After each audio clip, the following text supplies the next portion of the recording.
How to sign up to Iflix account. So hello guys, welcome back to my YouTube channel. In this quick tutorial I'll be showing you how you can easily sign up to your Iflix account. So first thing first, just head over to your Play Store, and if you haven't already, just make sure you have already downloaded and installed the Iflix account just like this from your Play Store. So let me just quickly download and install it from over here. So now just open the application from over here. So once you open the application, just tap on this me button over here at the bottom right corner and simply click on this login button at the top of your screen, and you can easily log in via your phone or email address.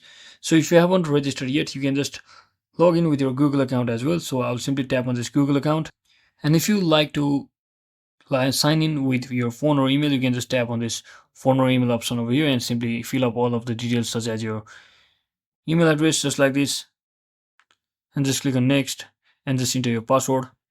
And just like that, you should be successfully logged into your Iflix account. So that is it for today guys. Thanks for watching. Don't forget to like and subscribe to the channel. See you on the next one.